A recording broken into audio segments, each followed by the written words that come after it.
Hello दोस्तों, रश्मि बाइटी stories में आपका स्वागत है। नमिता पत्रिका के पेज पलटे जा रही थी, परंतु कनखियों से बेटी किट्टू को देखे जा रही थी। आधे घंटे से किट्टू अपने फ़ोन पर कुछ कर रही थी। देखते देखते नमिता अपना धैर्य खो बैठी तो डांटते हुए बोली, किट्टू क्यों अपना भविष्य अंधकारमय कर रही हो? हर समय फ़ोन से खेलती रहती हो। आखिर तुम्हारी पढ़ाई लिखाई का क्या होगा? यदि नंबर अच्छे नहीं आए तो किसी अच्छे कॉलेज में दाखिला नहीं मिलेगा। और उन्होंने उसके हाथ से फ़ोन छीन लिया। मम्मा देखो, भी मैंने फेसबुक पर अपनी सेल्फी पोस्ट की थी। 100 लाइक्स थोड़ी सी देर में ही मिल गए और कमेंट तो देखिए, मज़ा आ गया। कोई हॉट लिख रहा है तो कोई सेक्सी, यह तो कमाल हो गया, कह किट्टू प्यार से माँ से लिपट गई। किट्टू छोड़ो भी मुझे, तुम तो पागल करके छोड़ोगी। फेसबुक पर अपना फ़ोटो क्यों डाला? तो क्या हुआ, मेरी सारी फ्रेंड्स डालती हैं तो मेरा भी मन हो आया। अच्छा अब बहुत हो गया, उसे तुरंत डिलीट कर दो। मम्मा आप पहले कमेंट्स तो पढ़ो, मज़ा आ जाएगा। उफ़, तुम्हें कब अकल आएगी? नमिता सिर पर हाथ रखकर बैठ गई। तभी नमिता की सास सुषमा जी कमरे में घुसती हुई बोली, क्या हुआ नमिता, क्यों बेटी को डांट रही हो? क्या किया इसने? मम्मी जी आप इसे समझाती क्यों नहीं? इसने फेसबुक पर अपना फ़ोटो डाला है। 18 साल की हो चुकी है लेकिन बातें हर समय बच्चों वाली करती है। आजकल समय बहुत ख़राब है नमिता, मैं तुम्हें बार बार समझाती हूँ पर तुम कुछ ज़्यादा ही इसे लेकर परेशान रहती हो। क्या करूँ मम्मी जी, टीवी पत्र पत्रिकाएं सभी लड़कियों के साथ होने वाले अत्याचारों से भरे होते हैं। अब तो हद ही हो गई है, रास्ते में चलती लड़कियों को कार वाले खींच कर ले जाते हैं। अपनी दिल्ली अब लड़कियों के लिए कतई सुरक्षित नहीं रह गई। जब से दामिनी वाला हादसा हुआ है मेरा तो दिल हर समय डर से कांपता रहता है। कल शाम को मेरी सहेली पूजा आई थी, कह रही थी कि उसका मैनेजर उसे रोज़ शाम को काम के बहाने रोक लेता था और फिर कभी कॉफ़ी तो कभी डिनर के लिए चलने को कहता। फिर एक दिन तो उसने उसका हाथ भी पकड़ लिया। बस उसी दिन से इस्तीफ़ा देकर वह घर बैठ गई। अब दूसरी नौकरी ढूंढ रही है मम्मी जी। हम आगे बढ़ रहे हैं या पीछे होते जा रहे हैं? 2-3 दिन पहले मुंबई से ईशा का फ़ोन आया था कि जूनियर लोगों की प्रमोशन होती जा रही है, परंतु उसकी प्रमोशन रुकी हुई है क्योंकि वह लड़की है। लड़के अपने बॉस की विदेशी दारू से सेवा करते हैं। लड़की हो तो उनकी डिमांड को समझो मम्मी जी। मुझे अपनी किट्टू को देखकर बहुत डर लगता है। नमिता जो डरा सो मरा, इसीलिए बहादुरी से जीवन जियो। सबकी लड़कियां बड़ी होती हैं और लड़के भी बड़े होते हैं। उसे अपने पास बैठाकर अच्छे बुरे की पहचान करना सिखाओ। यदि उसने फेसबुक पर फ़ोटो पोस्ट कर दिया तो इतना परेशान होने की ज़रूरत नहीं है। आजकल सभी बच्चे ये सब करते रहते हैं।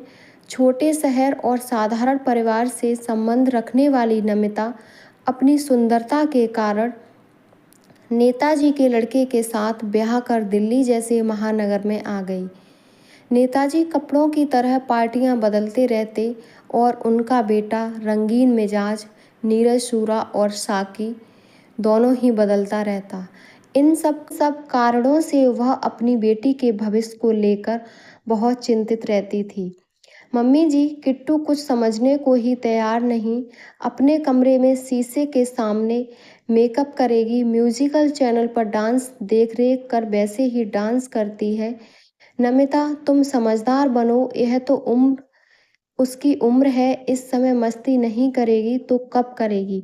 तुम अपना भूल गई, तुम भी अपने हम उम्र सहेलियों के साथ फिल्मी पत्रिकाएं और फैशन की बातें छिप छिप कर करती रही होंगी। मम्मी जी आप सही कह रही हैं, मैं भी एक बार स्कूल कट कर पिक्चर देखने गई थी। नीरज कह रहे हैं कि यह को एड कॉलेज में ही पढ़ेगी, आप क्यों नहीं मना करती हैं? यह इतनी सुंदर है और साथ ही भोली और नाजुक भी है। कैसे लड़कों की निगाहों को झेल पाएगी।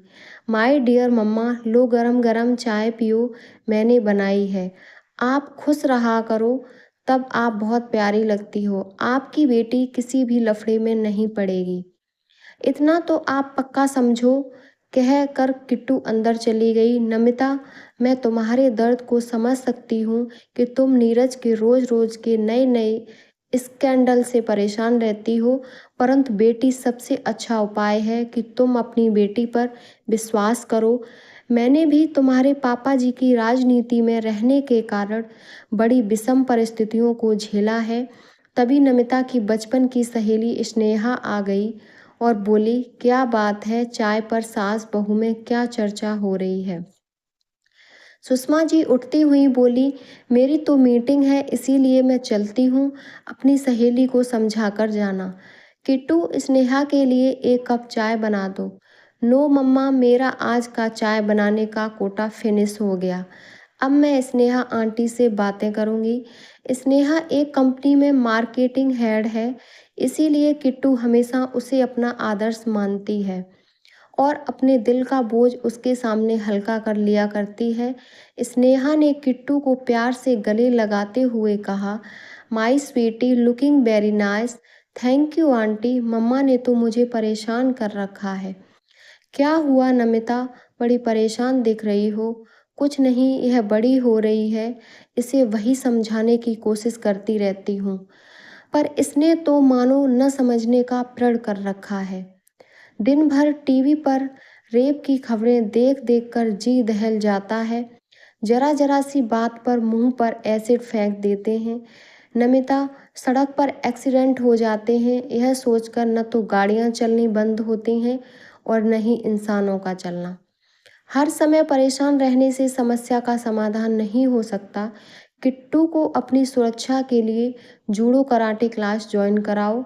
आंटी, मम्मा तो चाहती हैं कि मैं रात दिन किताबों के सामने से न हटूं। बताइए, क्या यह संभव है। बालकनी में खड़ी होकर बाल सुलझाने लगूं तो लंबा लेक्चर दे डालेंगी। यदि किसी दिन ट्यूशन से आने में 5 मिनट भी देरी हो जाए तो हंगामा कर देंगी। आंटी, मेरी सारी फ्रेंड्स के बॉयफ्रेंड हैं, सब साथ मूवी देखने जाते हैं, कैफ़े जाते हैं, खूब मस्ती करते हैं, लेकिन मैं कहीं नहीं जा सकती।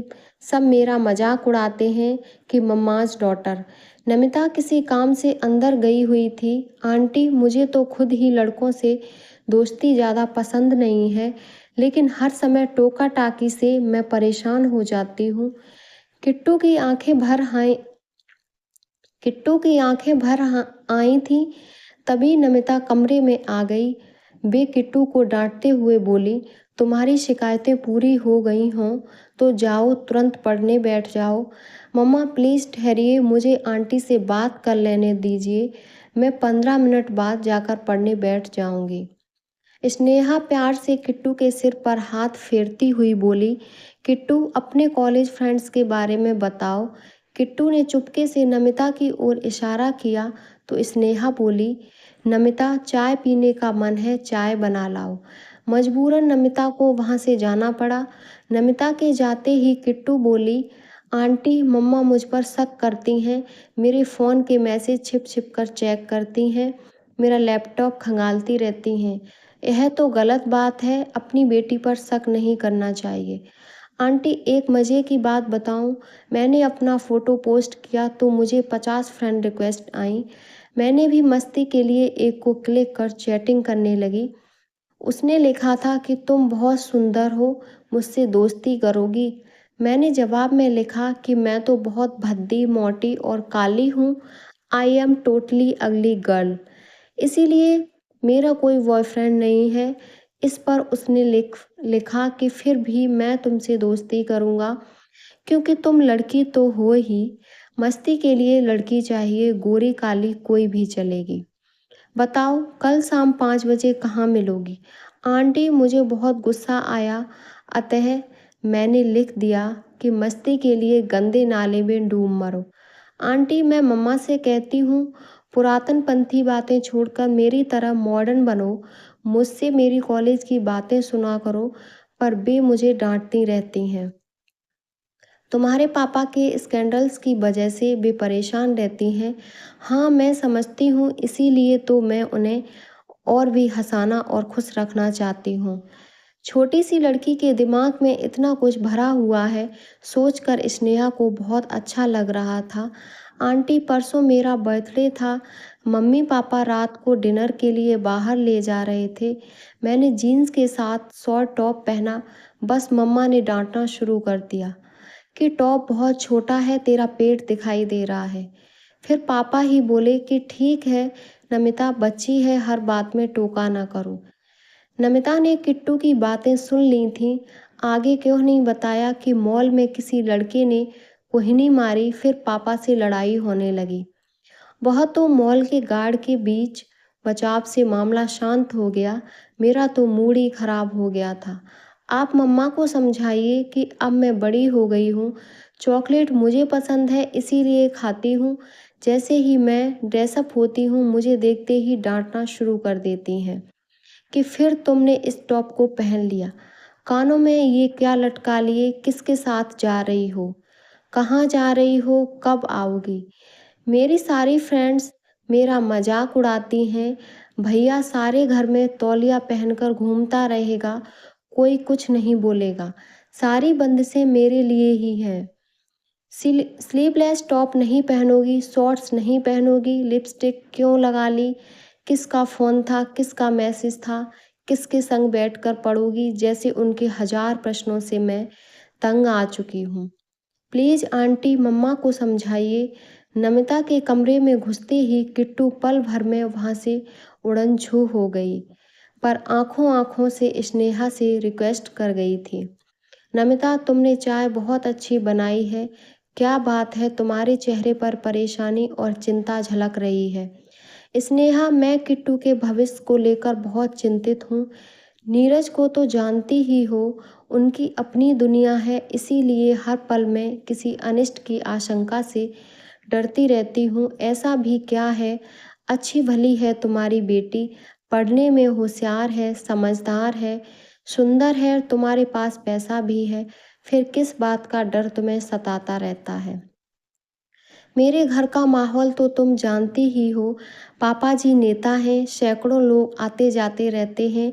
उनके कुछ दोस्त अक्सर आते हैं जिन्हें किट्टू दादू कहती है। यह उनके पास बैठकर बातें करती है, ठहाके लगाती है तो मेरा खून खौल उठता है। घर में पीने पिलाने वाली पार्टियां होती रहती हैं। बाप बेटा दोनों साथ बैठकर पीते हैं। मैं अपने मन का डर आखिर किससे कहूँ। अगले साल इसे अच्छे कॉलेज में दाखिला मिल जाए तो हॉस्टल भेज दूंगी, मगर हॉस्टल का नाम सुनते ही मुझसे चिपक कर सिसकने लगती है।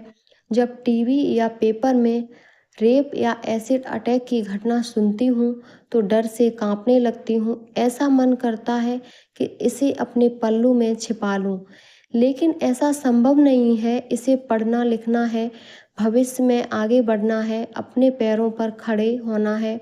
और नमिता, जब तुम ये सब समझती हो तो क्यों परेशान रहती हो।